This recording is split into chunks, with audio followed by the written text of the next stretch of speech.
तो साथियों, मिट्टी के बदलते हालात के लिए हम ही दोषी हैं। हम यह जान लें कि हमारे भोजन में, हमारी थाली में जो कुछ आता है वो 95% मिट्टी से ही प्राप्त होता है। हम गेहूँ लें, चावल लें, दालें लें, हरी सब्जी लें, फल फ्रूट लें, सलाद लें, चावल लें, चाहे जो लें, वो सब उगता तो मिट्टी में ही है। यानी थाली का जो भी भोजन है, थाली में जो भी परोसा जा रहा है, वो 95% मिट्टी से ही प्राप्त हो रहा है। और आज यही मिट्टी एक बड़ा संकट झेल रही है। जिससे हमारा जीवन चल रहा है, वही मिट्टी एक बड़ा संकट झेल रहा है। हम पूरे विश्व के स्तर से देखें तो 90% मिट्टी की गुणवत्ता कम हो चुकी है और उसकी वजह से खाद्य असुरक्षा होने लगी है। आगे जाके कोई गारंटी नहीं है कि हम इस मिट्टी से अन्न उगा पाएंगे या नहीं उगा पाएंगे, और उगा भी लिया तो वो कितना खाने के लिए, जीवन के लिए कितना सुरक्षित होगा, ये हम नहीं कह सकते। इसलिए ये बहुत बड़ी समस्या पूरे विश्व के लिए हो चुकी है। आज जब रासायनिक खाद का प्रकोप बढ़ता चला जा रहा है और उससे उत्पन्न दुष्परिणाम सामने आ रहे हैं, तो मिट्टी की यादें ताज़ा हो रही है। आज दुनिया में 4 लाख से 20 लाख से ज़्यादा लोग सिर्फ इसलिए अपना जीवन खो देते हैं क्योंकि मिट्टी जहरीली हो चुकी है। आज आप भी देख रहे हैं कि जो बीमारियां पहले 60 साल से ऊपर होती थी, वो बीमारियां 20 साल में भी हो रही, 30 में भी हो रही, 40 में भी हो रही। डायबिटीज़ भी हो रही, हार्ट अटैक भी हो रहे हैं, किडनी फेल्योर भी हो रहा है, ब्रेन स्ट्रोक भी हो रहा है और कैंसर भी हो रही है।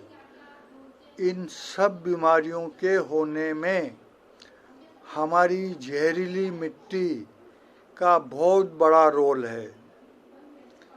इसलिए मिट्टी जितनी जहरीली होती जाएगी, हमारा जीवन उतना ही खतरे में पहुंचता जाएगा। इन सबसे बड़ी बात तो यह है कि जिस तरह से हम मिट्टी में रसायनों का उपयोग कर रहे हैं और उससे हेवी मेटल, साइनाइड, डीटीटी और अन्य कीटनाशक दवाइयाँ मिला रहे हैं और मिट्टी को प्रदूषित करते चले जा रहे हैं। मिट्टी को प्रदूषित से रोकने के तो हम कुछ भी उपाय नहीं कर रहे हैं, केवल मिट्टी को और अधिक प्रदूषित करने के उपाय ही कर रहे हैं। वैसे भी हमारी 20 से 50% सिंचित भूमि का हिस्सा भी खराब हो चुका है। इसलिए अब मिट्टी की बहाल करने की चुनौती है। ये तो स्पष्ट है कि अगर मिट्टी ही दूषित और जहरीली होगी तो जीवन में उत्पन्न होने से लेकर हमारे पलने, पालने व मिटने तक हम जहर ही झेलेंगे। हमारा जीवन कष्टों में ही चला जाएगा। इसलिए हमें केवल यही नहीं सोचना है कि फसलों का उत्पादन, फल फ्रूट का उत्पादन, साग सब्जियों का उत्पादन अधिक से अधिक कैसे हो,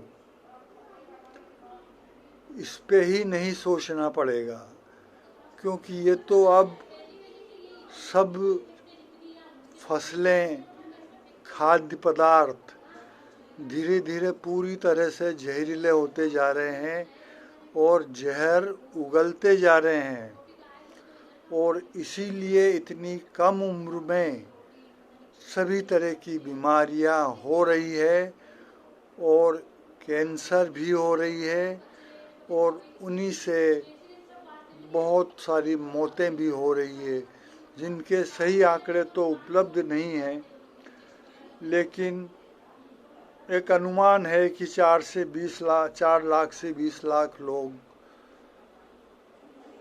हर साल इन बीमारियों से हो रहे हैं। ये एक अनुमान है, लेकिन वो वाकई में मौतें तो कई गुना इससे ज़्यादा हो रही है। इसलिए हमें अब इसका उल्टा सोचना पड़ेगा, सोचना चाहिए और सोचना क्या करना पड़ेगा, क्योंकि अगर हम यही रसायन काम में लेते रहे तो हमारे विश्व की 90% मिट्टी जहरीली हो चुकी है।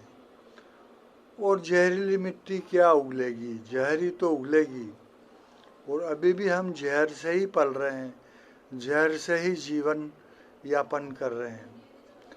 इसलिए अगर हमें अपनी अगली पीढ़ियों को बचाना है तो हमें ये उर्वरक, रसायन खाद, रसायन तरीके रोकने होंगे पूरी तरह से, और हमें